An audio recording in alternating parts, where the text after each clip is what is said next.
Hello साथियों, welcome to Gurukul exam. चलिए साथियों, आज पहली शिफ्ट में जिन प्रश्नों को पूछा गया था, कुछ महत्वपूर्ण प्रश्न आप सभी के लिए लेकर आए।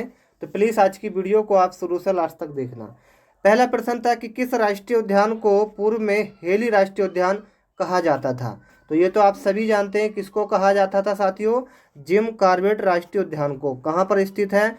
उत्तराखंड के अंदर स्थित है। ठीक है, चलिए एक प्रश्न आपका ये था, क्वास्कर कोर नामक रोग किसकी कमी के कारण होता है। तो क्वास्कर नामक जो रोग होता है वो किसकी कमी के कारण होता है साथियों? वो होता है प्रोटीन की कमी के कारण। किसकी? प्रोटीन की कमी के कारण होता है। तो इस प्रश्न का जो सही आंसर था वो आपका ऑप्शन नंबर बी था। एक प्रश्न आपसे आगे पूछा गया था, रिएक्टर पैमाने से किसकी तीव्रता मापी जाती है।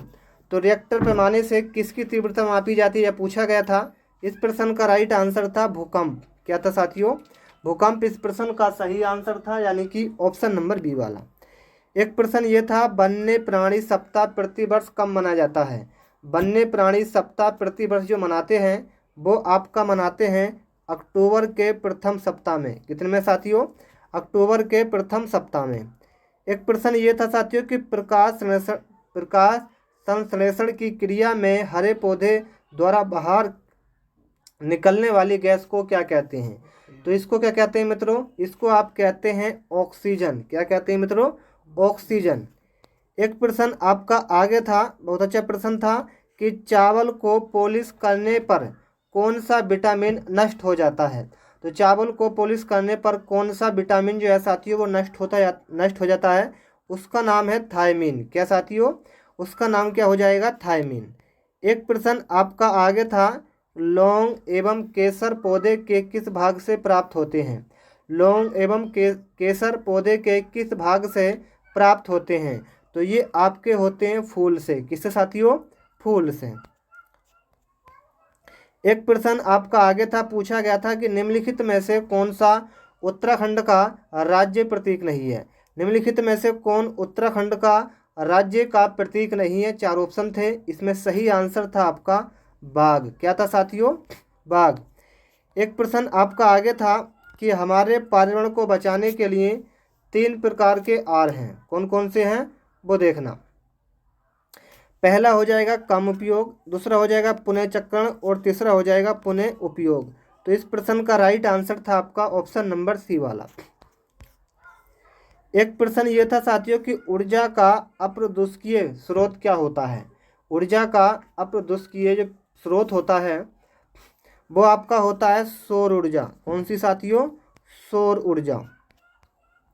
एक प्रश्न ये था साथियों कि पृथ्वी का ऊष्मायन का अर्थ क्या होता है। पृथ्वी का ऊष्मायन का जो अर्थ होता है वो क्या होता है। तो ये होता है ग्रीन हाउस या गैसों द्वारा पृथ्वी के तापमान में वृद्धि। ठीक है, चलिए एक प्रश्न आपका ये था कि कार्बन डेटिंग विधि प्रयुक्त की जाती है।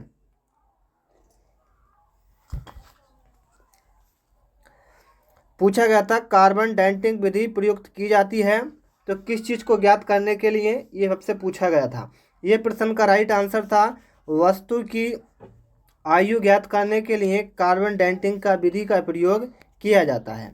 एक प्रश्न ये था, अम्लीय वर्षा से ऐतिहासिक इमारतों तथा मूर्तियों का संक्षारित संरक्षण होना क्या कहलाता है। ये क्या आपका कहलाता है?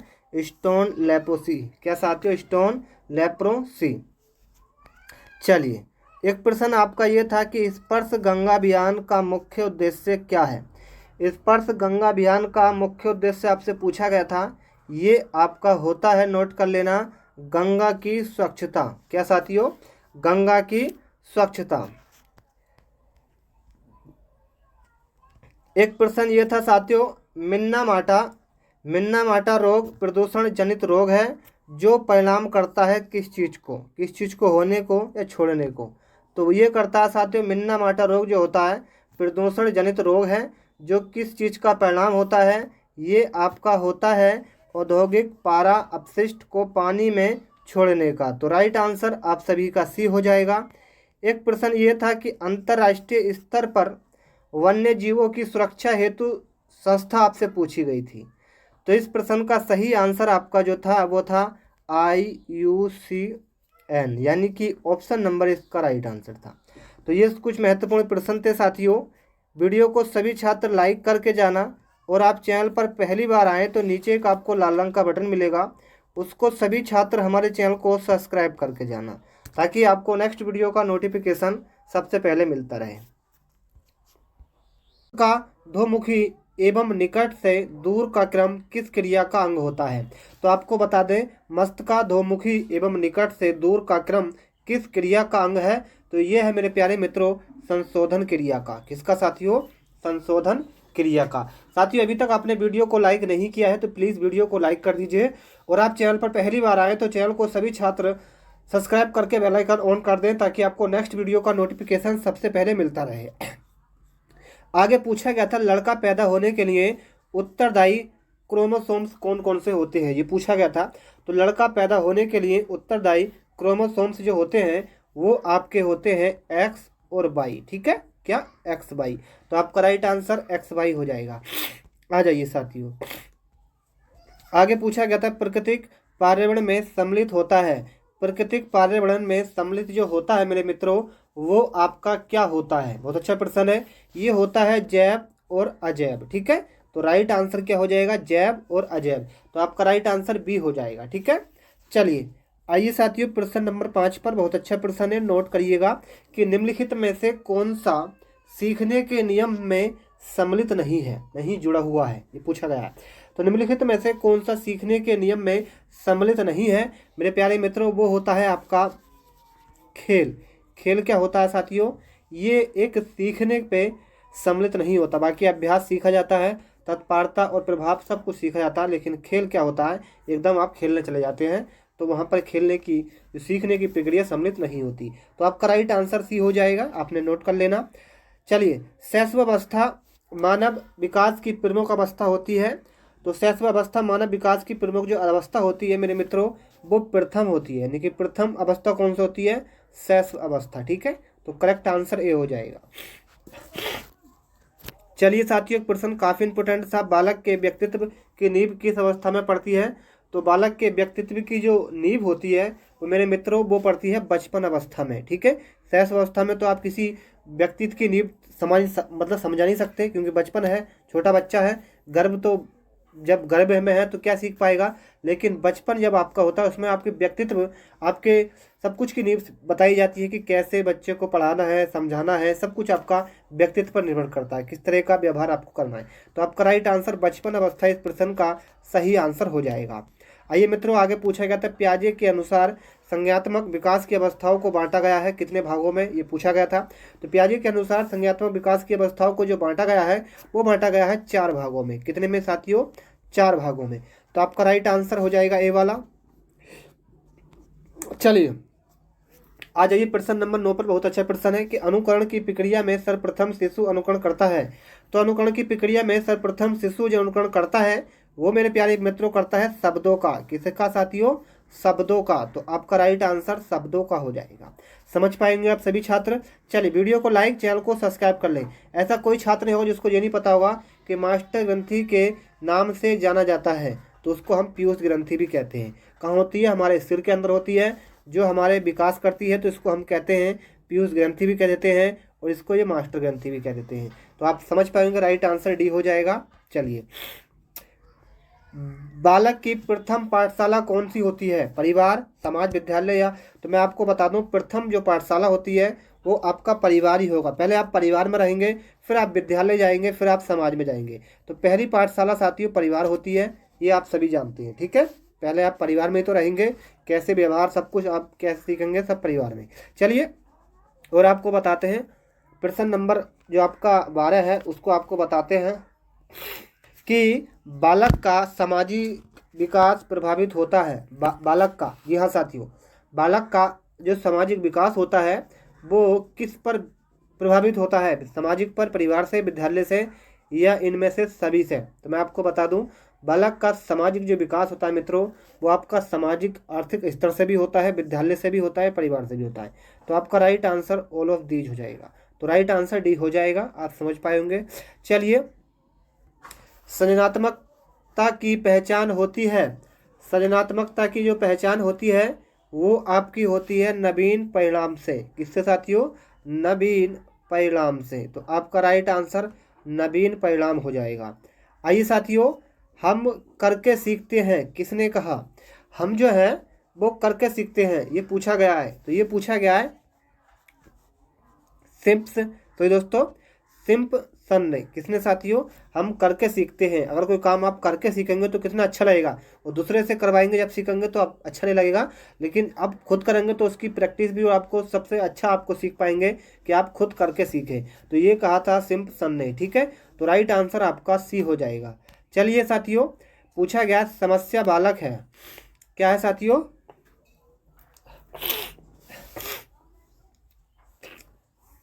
समस्या बालक है। तो ये है साथियों एक प्रकार की क्या? चोरी करने वाला, झूठ बोलने वाला, माता पिता का कहना ना मानने वाला। तो आपका राइट आंसर डी हो जाएगा, ये आप सभी जानते हैं। बालक का मानसिक स्वास्थ्य निर्भर करता है। Welcome to Gurukul exam. चलिए साथियों, आज पहली शिफ्ट में जिन प्रश्नों को पूछा गया है उन प्रश्नों को आप सभी के लिए लेकर आए, तो प्लीज़ आज की वीडियो को आप शुरू से लास्ट तक देखना। पहले प्रश्न में पूछा गया है, अभिप्रेरणा के सिद्धांतों के अनुसार एक शिक्षक के द्वारा सीखने को संवर्धित कर सकता है। ये चार ऑप्शन थे। पहला ऑप्शन था साथियों विद्यार्थी से वास्तविक अपेक्षाएं रखने में। दूसरा ऑप्शन था अपेक्षाओं का एक रूप स्तर रखने में। तीसरा ऑप्शन था विद्यार्थियों से किसी प्रकार की अपेक्षाएं न रखने में। चौथा ऑप्शन था विद्यार्थियों से बहुत उच्च अपेक्षाएं रखने में। तो प्रश्न नंबर जो एक था, इस प्रश्न का राइट आंसर था आपका ऑप्शन नंबर ए वाला, यानी कि विद्यार्थियों से वास्तविक अपेक्षाएं रखने वाले। आपने वीडियो को लाइक नहीं किया मित्रों तो लाइक कर दीजिए, शेयर नहीं किया तो शेयर कर दीजिए, और चैनल पर पहली बार आए तो चैनल को आप सभी छात्र सब्सक्राइब जरूर कर लीजिएगा। ठीक है, चलिए आगे पूछा गया था विकास शुरू होता है कौन सी अवस्था से, ये पूछा गया था। तो प्यारे मित्रों, विकास जो शुरू होता है वो प्रसव पूर्व अवस्था से शुरू होता है। किससे साथियों? प्रसव पूर्व अवस्था से शुरू होता है। तो आपका राइट आंसर बी था। ठीक है, आइए साथियों, अगले प्रश्न में आपसे पूछा गया था बहुविध बुद्धि सिद्धांत के अनुसार सभी प्रकार के पशुओं, खनिजों और पेड़ पौधों को पहचानने और वर्गीकृत करने की योग्यता क्या कहलाती है?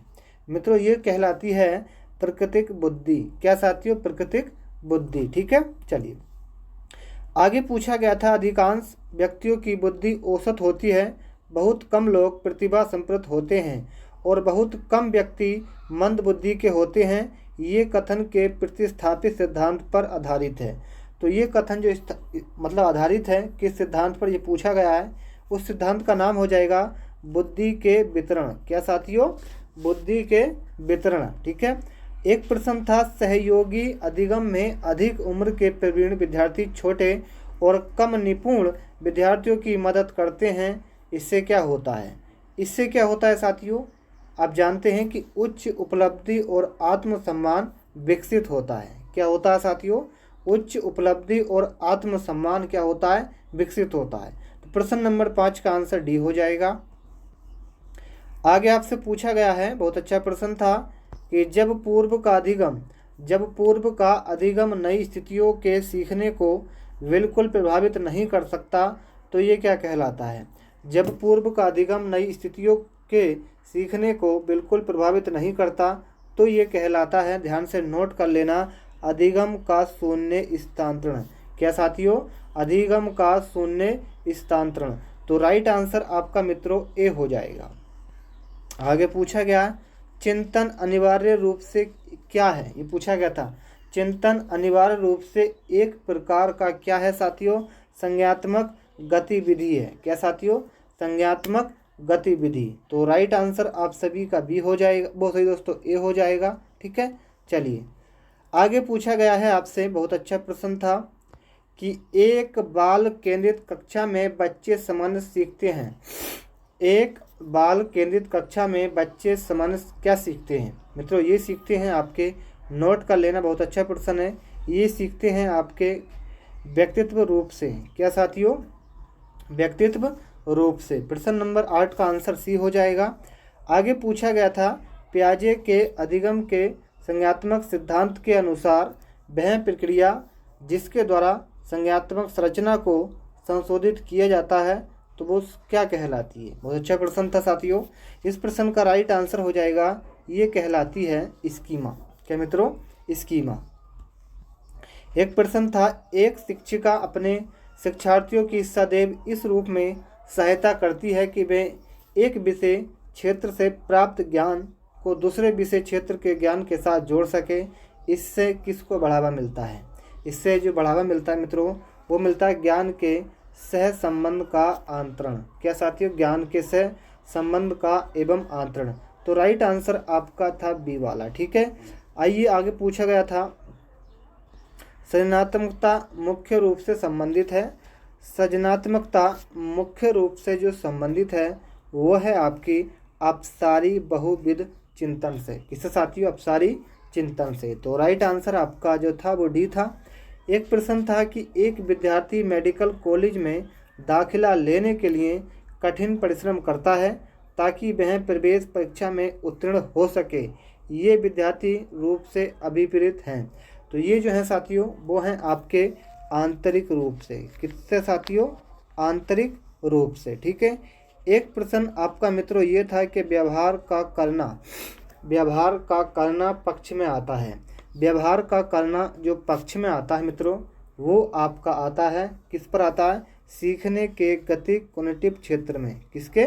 सीखने के गतिक कॉग्निटिव क्षेत्र में। तो राइट आंसर आप सभी का था वो था ए वाला। ठीक है, चलिए तो ये कुछ प्रश्न थे जो आज आए थे फर्स्ट शिफ्ट में। कैसे लगे मित्रों कमेंट में बताइएगा। और आपने हमारे चैनल को सब्सक्राइब नहीं किया है प्यारे मित्रों तो चैनल को सब्सक्राइब कर लेना, बेल आइकन ऑन कर लेना ताकि आपको अगला वीडियो सबसे पहले मिले। सभी छात्रों को जय हिंद, जय भारत।